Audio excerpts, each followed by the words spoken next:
romance was dead. It's good to see a man who knows how to treat his wife on their anniversary. They're not from me. What? Oh, so Kim has a secret admirer then? That's not funny. Could be from anybody. Do you think I should steam it open? Dad, come on. Let's go and confront her with the evidence.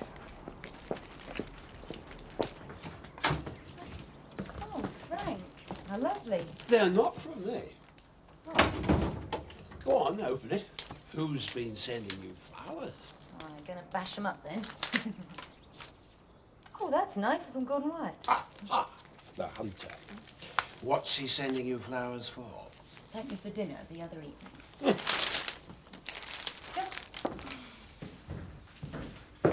Dad was just telling me about the mares. Great, isn't it? It's that old nag of Turner's. Champion. It's hardly an old nag. Well, he's certainly not up to the standards I want. And Gordon White, Hunt Secretary, wasn't very complimentary about him either. I'll tell you, if those mares have taken, I will sue Turner for every penny he's got.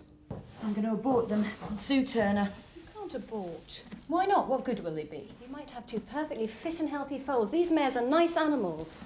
And Turner's horse really isn't that bad. Look, I'm reckoning on making 10, maybe 15,000 a time from the horses I breed. That's 20,000 from these two each year. I'll be lucky if I get a tenth of that now. Well, I hope the vet won't do it for you. I certainly wouldn't. Probably won't do the mares much good either. All right. What do I do? First off, stop worrying. You don't know for sure they've taken. So let's suppose they have. Why don't you take a proper look at Champion and see if he comes up to scratch? You've nothing to lose. Except the chance to make that irresponsible prat Turner pay for the mess he's made. Why should I? Because it's your only way out. If the mares are pregnant, that's all there is to it. You might at least check out the father. I suppose so.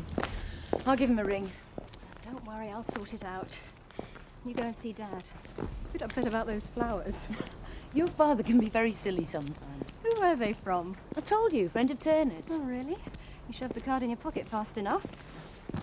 Are you surprised? Looking forward to your joining the Emmerdale hunt. Thanks for a wonderful dinner, Gordon Wyatt. Was that all? Well, at least it was a secret lover. Yeah, well, I've not told your dad I'm joining the hunt. You know how he feels about that sort of thing. I thought I'd come home in time for some juicy scandal. Zoe, I think 2 unwanted pregnancies in the family's more than enough, don't you? Oh, hello. What are you doing here? This is my lunch break. Elsa? What is it this time, my dear? Are you here on your father's behalf to bully me, or on your stepmother's to sue me? Actually, I'm here to save your neck. And your stallion from the glue factory. Sorry? Kim's agreed to look Champion over. If the mares have taken, and Kim thinks he's an acceptable sire, then the foals can be sold. Oh, I see. So, how about bringing him over to Home Farm this afternoon? Yes, yes, I suppose so. Good. Oh, and make sure you give him a brush. See you later, Mr. Turner. Bye. Ah, so here's the brute, eh? Good afternoon, Mrs. Tate. He's a fine figure of an animal, isn't he? So we fancy leading him round? He does move rather well, doesn't he? That still doesn't change the fact you set my breeding plans back a year. Well, we can't be sure of that. And Champion's a very fine horse. I know not quite the sort of breeding you would have wished, but he has a good temperament. And if he fathers any foals, they'll be fine ones. But not worth £10,000 a time. Yes, I'm sorry about that.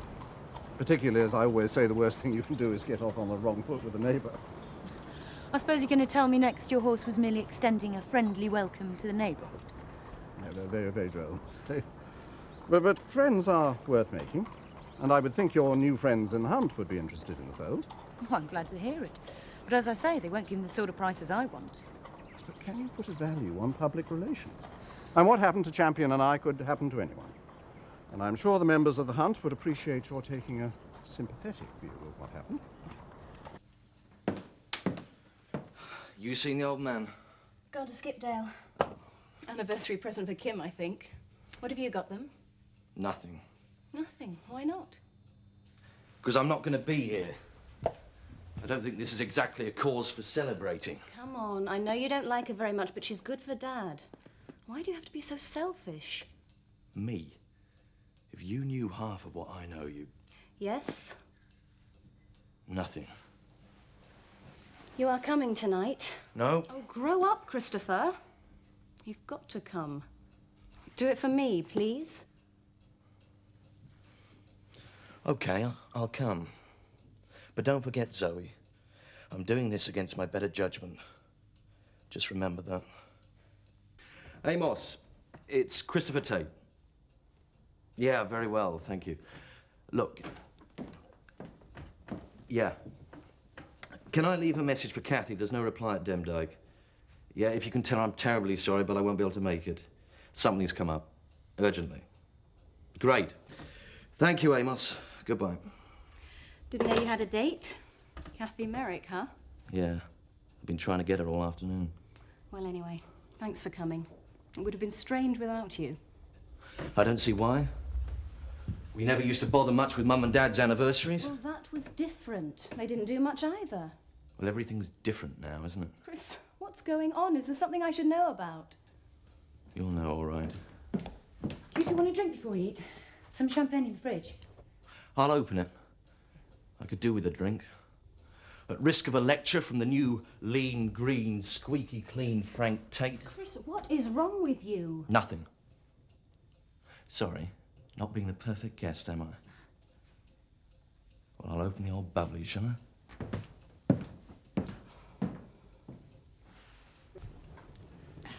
Cheers. Cheers. So, what's the latest on Turner's horse? Okay. At least it's got 4 legs and no hump. And Turner has got a bit of a way with words. Not like you to fall for fine words. Anyway, I'm glad you could both make it tonight. You ought to get out a bit more, enjoy yourselves. Let your hair down. Like you are. Yeah, if you like. Good old Dad. Dad, Kim, this is for you. Happy anniversary from both of us. Oh, thanks. Share it, Frank. Sure. Oh, wow, it's lovely. Oh, thank you. Thank you, Christopher. Don't thank me. I had nothing to do with it. Look, what's the matter with you?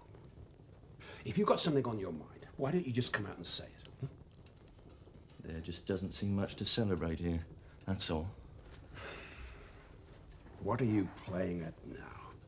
It's a bit close to the bone to expect us to sit here celebrating when you and her were having an affair while Mum lay dying. That's enough! I don't think it is, actually. Not only were you having an affair, but you got rid of Mum. Perhaps she'd like to know how you did away with your first wife. Or was she a part of it too? What? Oh, and I thought you'd know. It seems Dad couldn't wait for Mum to die naturally. Couldn't wait to get back to his bit on the side, his office girl. So, a few extra tablets and problem over. You're making this up. Am I? You ask him. It wasn't like that. Did you ask Mum what she thought about you killing her? Because you didn't bother asking me and Zoe what we thought. You did it all by yourself. It's not true. I think you'd have stopped me by now if it wasn't. Don't you? Jean was a remarkable woman. She'd been ill for months before you two realized.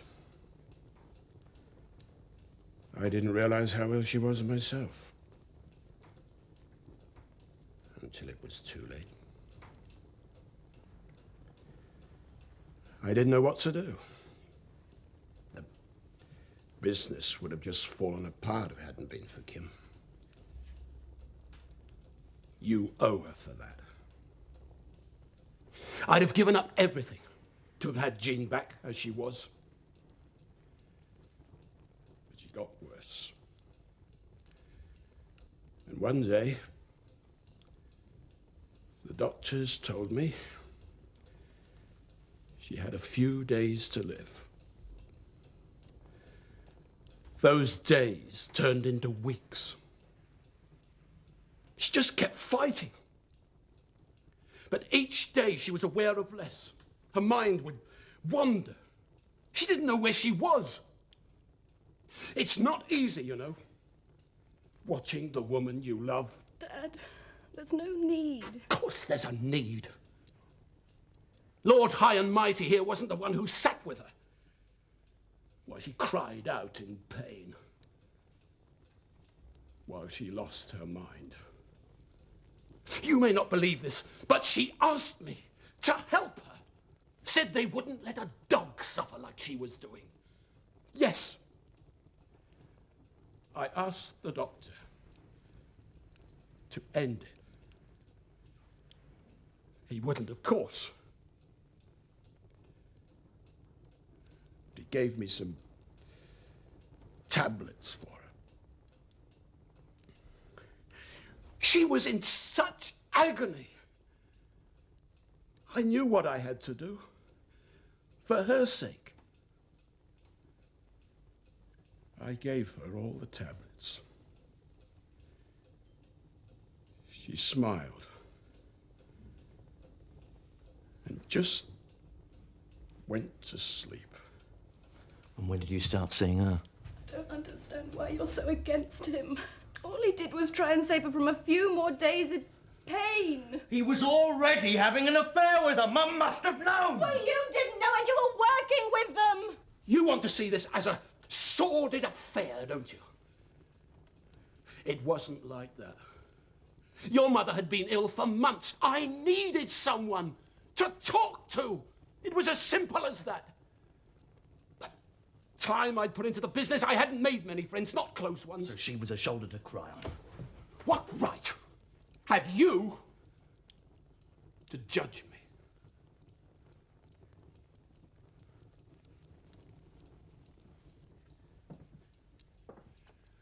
I loved your mother. But my life didn't end when hers did. You've got to go on. You've got to start again. You know that's what your mother would have wanted. I'm not proud of what I did, but I'm damned if I'm going to let you make me feel ashamed of it.